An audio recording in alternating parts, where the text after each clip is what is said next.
Bonjour ou bonsoir. Nous allons méditer la parole de Dieu aujourd'hui sur le thème « Sois un chrétien équilibré ». Sois un chrétien équilibré. Alléluia. Un enfant de Dieu doit être équilibré, c'est-à-dire qu'il doit connaître et expérimenter la croissance dans tous les domaines de sa vie. On dit d'une personne qu'elle est équilibrée lorsque elle se tient debout, elle se maintient en position stable, sans pencher d'un côté ni de l'autre. Et vous voyez que chaque fois que quelqu'un perd l'équilibre, immédiatement, il risque de tomber, il risque de s'écrouler. Il en est de même aussi sur le plan spirituel, que l'équilibre est très important dans la vie d'un enfant de Dieu. Ce message vient pour vous encourager, c'est pour vous motiver, pour vous fortifier, pour vous édifier, vous amener à arranger votre vie de telle manière à ce que votre vie soit équilibrée. Nous avons défini l'équilibre et maintenant, immédiatement, nous allons voir comment se manifeste le déséquilibre dans la vie d'un chrétien. Par exemple, vous pouvez voir un étudiant chrétien qui va à l'église tous les dimanches et il prie, il lit sa Bible, mais paradoxalement, à l'école, il ne fournit pas des efforts, il n'apprend pas ses leçons, il ne fait pas ses devoirs et fatalement, à la fin de l'année scolaire, il échoue.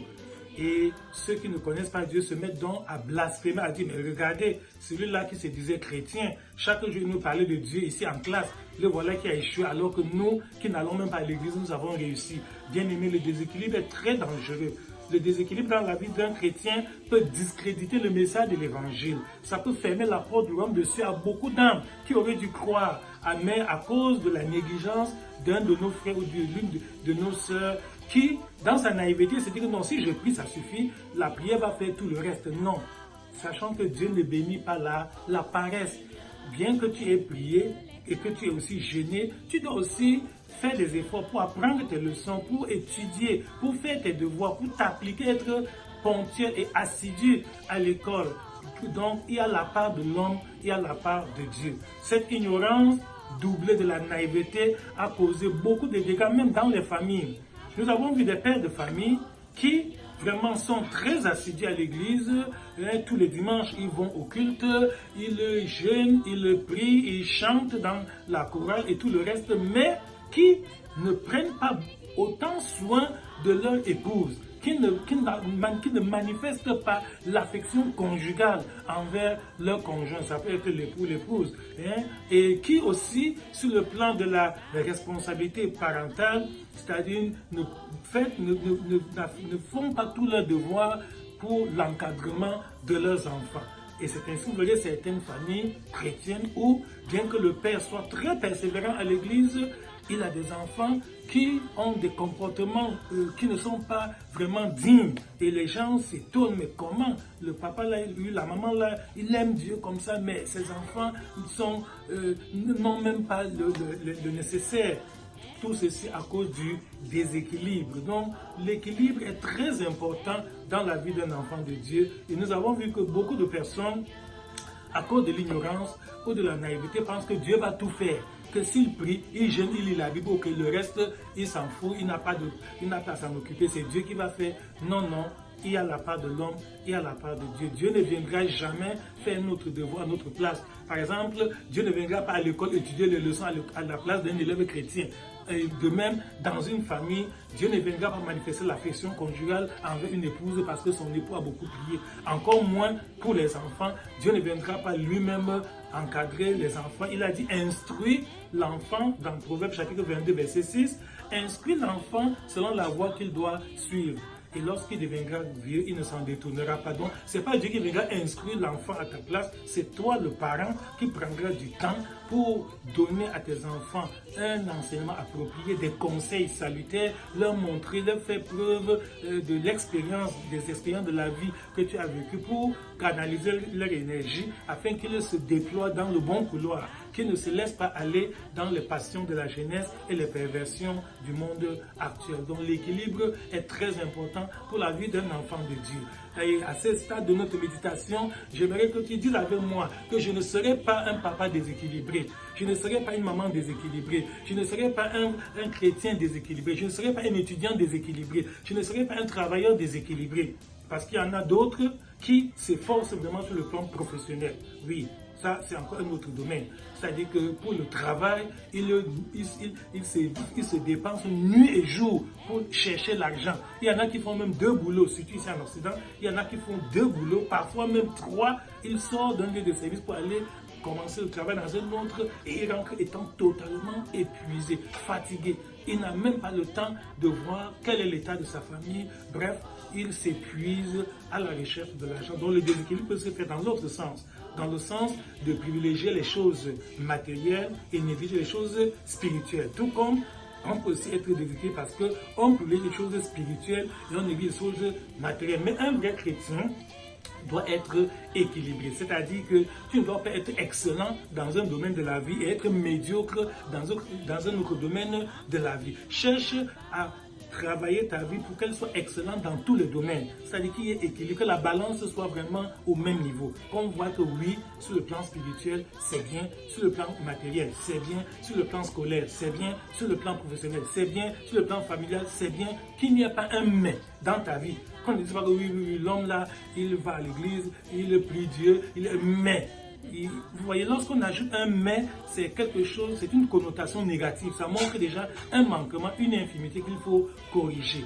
Bien, nous avons cette bonne opportunité que Dieu nous donne, qui n'est pas tard. Ça, c'est un temps de rattrapage. Alléluia. Chacun de nous peut se rattraper, quel que soit le domaine de la vie dans lequel tu es déséquilibré. Vraiment, ne te désespère pas, ne te décourage pas. Dans Jérémie chapitre 29, verset 11, la parole de Dieu nous dit que le Seigneur a fait pour nous des promesses de paix et non de malheur. Dieu nous réserve un avenir et de l'espérance. Donc, il n'est pas tard pour toi. Tu peux encore te rattraper. Tu peux encore corriger ta vie. Tu peux encore ôter tous les déséquilibres. Tu peux encore effacer tous ces aspects défaillants et négatifs qu'il y a dans ta vie. Et par la grâce de Dieu, le Seigneur lui-même t'aidera à venir à bout de ces déséquilibres. Donc, voici le moment favorable. J'ai dit que c'est un temps de rattrapage où chacun doit faire son bilan, voir où est-ce que j'en suis dans ma marche avec Dieu. Quel est l'état actuel de ma relation personnelle avec Dieu? Quel est l'état de mon foyer? Quel est l'état de ma famille? Comment sont mes enfants? Comment sont mes parents? Comment est mon travail? Comment est même ma santé physique? Nous allons voir un très bon exemple dans la Bible qui nous montre comment quelqu'un peut être équilibré. Il s'agit du Seigneur Jésus. Alléluia. Le Seigneur Jésus-Christ est notre modèle parfait. Et même dans ce domaine de l'équilibre, Jésus nous a donné vraiment le meilleur exemple qui soit. C'est dans le livre de Luc, chapitre 2, verset 52. Luc, chapitre 2, verset 52. Il est écrit: « Et Jésus croissait en sagesse, en stature et en grâce devant Dieu et devant les hommes. » Alléluia. Je reprends ce verset, Luc chapitre 2, verset 52. Et Jésus croissait en sagesse premièrement, en stature deuxièmement, en grâce devant les hommes, devant Dieu troisièmement, et en grâce devant les hommes quatrièmement. Donc, le Seigneur Jésus croissait dans tous les domaines à la fois. Il avait compris que pour réussir à sa mission ici-bas, s'il néglige un certain aspect de sa vie, ça va l'handicaper. Il sera bloqué. Il ne pourra pas accomplir la mission pour laquelle il est venu sur la terre, à savoir sauver l'humanité. Donc Jésus ne négligeait aucun aspect de sa vie. Et aujourd'hui, toi qui es chrétien, c'est-à-dire disciple de Christ, le Seigneur aimerait que toi aussi tu ne négliges aucun aspect de ta vie, que tu déploies les efforts dans tous les domaines pour expérimenter une croissance équilibrée comme ton maître l'avait fait. Donc on dit que Jésus croissait premièrement en sagesse. Et cela est étonnant qu'à l'âge de 12 ans, Jésus s'est retrouvé au temple au milieu des docteurs, des scribes, les plus grands savants de l'époque. Jésus, à l'âge de 12 ans, leur tenait tête, il dialoguait avec eux, il leur posait des questions. Et la Bible précise que ces docteurs de la loi étaient étonnés par les réponses que Jésus leur donnait. Donc, eux-mêmes ont eu à poser des questions à Jésus. Et Jésus, malgré son âge encore très, si je peux dire, très jeune, 12 ans, leur donnait des réponses justes et appropriées. Ils étaient frappés, ils étaient émerveillés. C'est comme ça que doit être aussi la vie d'un enfant de Dieu. Deuxièmement, la Bible dit que Jésus croissait en stature. Il s'agit de la croissance physique, la croissance corporelle. Donc Jésus ne négligeait pas son corps. Jésus prenait soin de son corps. Un enfant de Dieu doit aussi bien veiller sur son corps physique. Il doit être propre. Pourquoi? Parce que la saleté, le manque du respect des règles d'hygiène est à l'origine de beaucoup de maladies. Il arrive parfois que par négligence, nous ne prenons pas soin de notre corps et finalement, ce corps qui est si fragile est infecté par les germes, les microbes et cela dégénère en maladie et cela nous cause des problèmes. Donc, Jésus ne faisait pas cette erreur-là. Jésus savait que au cours de sa mission, il aura à parcourir de longues distances à pied. Et pour parcourir toute la Palestine, aller de Jérusalem à Jéricho, en Samarie, en Judée, en Galilée, tout ça, il fallait quelqu'un qui est physiquement fort, qui a un corps bien résistant, un corps solide. Demain, nous aussi aujourd'hui, nous devons bien entretenir notre corps, être propre, bien manger, ne pas manger n'importe quoi. Pourquoi? Parce que la mauvaise alimentation aussi est à l'origine de beaucoup de maladies. Donc, il faut manger sain, sain, S-A-I-N, manger sain, c'est de manger des choses qui sont appropriées, qui sont dignes, qui peuvent mieux nourrir notre corps, l'entretenir, lui permettre de grandir, lui permettre de se solidifier, d'être vraiment robuste et capable de nous mener partout où nous devons aller pour la gloire de Dieu. Donc, un enfant de Dieu doit veiller sur son corps physique. Il ne faut pas qu'on dise que ah non, vous les chrétiens, là, vous êtes trop sales, vous négligez. Non. Ce n'est pas seulement le dimanche en allant à l'église que nous devons être propres.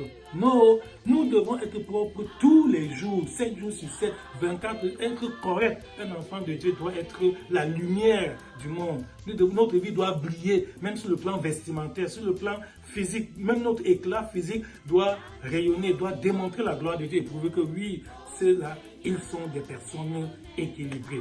Ensuite, sur le troisième domaine, la Bible dit que Jésus croissait en grâce devant Dieu. Ça, c'est la croissance spirituelle. La croissance spirituelle, c'est l'état de ta relation personnelle avec Dieu. Dans le livre de Josué, chapitre 1, verset 8, il nous dit que ce livre de la loi ne s'éloigne pas de ta bouche.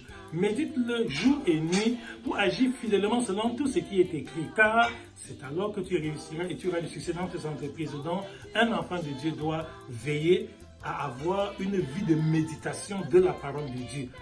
Un chrétien déséquilibré, c'est quelqu'un qui passe une semaine, 2 semaines, 1 mois sans méditer la parole de Dieu. Il y en a qui ne lisent la Bible que le dimanche lorsqu'ils sont au culte et après, la Bible est gardée dans un tiroir jusqu'au dimanche suivant. Cela n'est pas bon. De même que nous prenons soin de nourrir notre corps physique avec la nourriture physique, nous devons aussi prendre du temps pour nourrir notre âme avec la parole de Dieu. Parce que Jésus a dit que l'homme ne vivra pas de pain seulement, mais de toute parole qui sort de la bouche de Dieu. Il y a aussi la prière, en dehors de la méditation de la parole, il y a la prière. Nous devons prier, notre vie de prière doit être à la hauteur des défis que nous avons à affronter. Nous connaissons en quel temps nous sommes. Ce monde est en train d'évoluer dans le mal. L'iniquité s'accroît, comme Jésus l'avait annoncé dans Matthieu 24, 13. Au dernier temps, l'iniquité va s'accroître parce que les hommes seront pervers, les hommes vont se livrer à beaucoup de mauvaises choses. De même, nous aussi, enfants de Dieu, nous devons croître dans la vie de sainteté, dans notre relation avec Dieu. Nous devons grandir, nous devons faire des efforts pour nous distinguer positivement. C'est-à-dire que de même, quand on voit de mauvais exemples à côté de nous, sur ceux-là qui n'obéissent pas à la parole de Dieu, que immédiatement, dès qu'on se tourne vers toi, on voit le bon exemple, que notre vie soit vraiment une correction, que notre vie montre le corriger, comment cela devait se passer. Donc, ce n'est pas seulement de bouche que nous devons critiquer les gens, ce n'est pas seulement verbalement que nous devons dire que non, les gens font cela. Non, montrons par notre propre exemple que voici la voie à suivre, voici le modèle, voici le bon exemple, voici comment les hommes devraient se comporter. Donc, Il y a la vie de prière contre les mauvais esprits, contre les forces ténébreuses, contre toutes les puissances démoniaques qui cherchent à perturber la vie des hommes. Nous faisons souvent beaucoup d'activités, mais sans prière, ce n'est pas bon. J'ai vu des chrétiens voyager sans prier. C'est même en route déjà dans le cas qui se rappelle, oh mon Dieu, je n'ai même pas recommandé mon voyage dans la prière. Ce n'est pas. Au commencement, Dieu.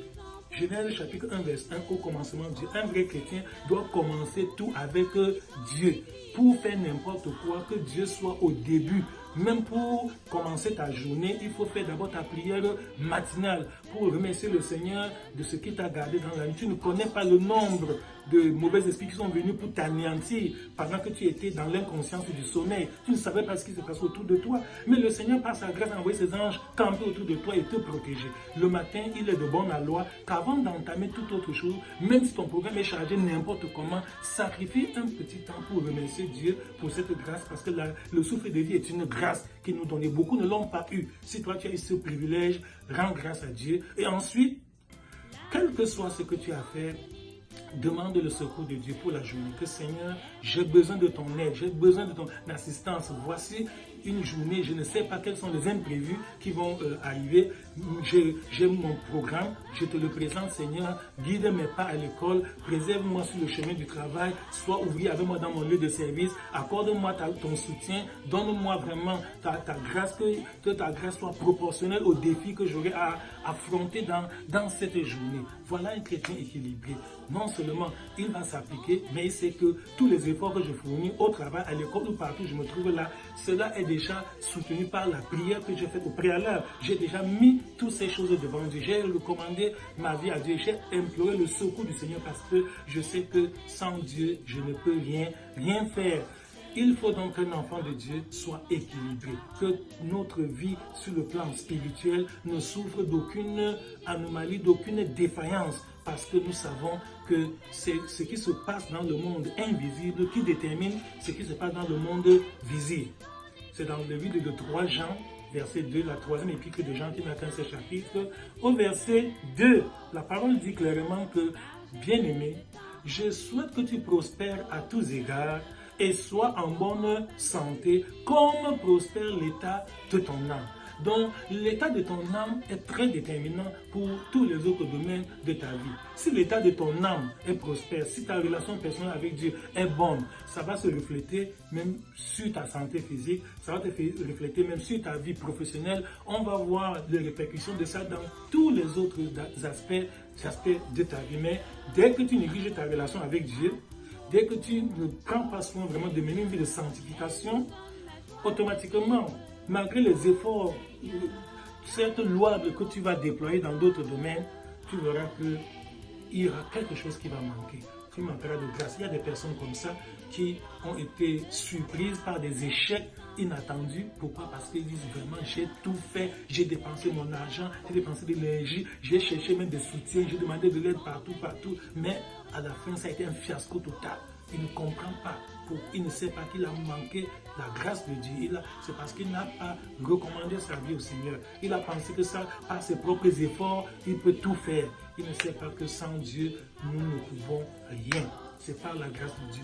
Donc, ma prière au Seigneur est que cette grâce te localise au nom de Jésus. Que cette grâce soit ta portion. Que la bénédiction de Dieu soit ton partage. Que l'Éternel aplanisse tes sentiers. Que Dieu bénisse, que Dieu fasse fructifier tes efforts. Que l'Éternel te donne la réussite dans tous les domaines. Que le Seigneur t'aide à corriger tous les déséquilibres qu'il y a dans ta vie. Que cette grâce t'accompagne dans toutes tes initiatives, que cette grâce te donne de réussir dans tous tes projets, que cette grâce t'aide à terminer cette année en vainqueur, c'est-à-dire sur une rampe de lancement, si bien qu'en 2022, que tu puisses accomplir encore de très grands exploits pour la gloire de Dieu. Ma prière, c'est que le Seigneur lui-même t'éclaire davantage à partir de ces quelques exemples que j'ai donnés, que le Seigneur vraiment puisse illuminer ton entendement, que Dieu te fasse voir quel est vraiment ton état, ton vrai bilan. Parce qu'il y a des gens qui ont peur de faire leur bilan. Il leur dit que non, ça va, tout va. Pourquoi? Parce qu'il se dit que si je m'arrête un instant pour faire un bilan objectif de ma vie, j'aurai des ressentiments, j'aurai des regrets, j'aurai des remords. Au contraire, c'est même mieux maintenant de faire ton bilan et de voir ce qui ne va pas Et quand je parle de bilan, je parle d'une évaluation objective et sans complaisance. Non pas que toi-même tu tolères, non, au contraire, que tu sois objectif, que tu sois très rigoureux. Parce que d'habitude, nous sommes souvent très sévères envers les autres. Mais quand il s'agit de nous-mêmes, là, on est tellement tolérant, on est tellement complaisant, on sous-estime, on minimise. Mais quand c'est une autre personne, aïe, aïe, aïe, tu deviens exigeant, tu deviens rigoureux. Non, sois sage. Pourquoi? Parce que si tu ne fais pas le bilan maintenant, la vie fera ton bilan dans 5, 10, 15 ans et la vie va étaler tes échecs. La vie elle-même va démontrer vraiment ta tragédie et ce sera pire. Donc, il est préférable maintenant que tu profites de l'opportunité qui t'est donnée pour examiner ta vie dans tous les domaines, voir là où ça ne va pas. Au besoin, tu peux demander l'aide de ton entourage, de ton frère, de ta soeur, que comment est-ce que toi-même tu me vois dans ce domaine, ou de ton pasteur, comment est-ce que tu vois ma vie dans cette...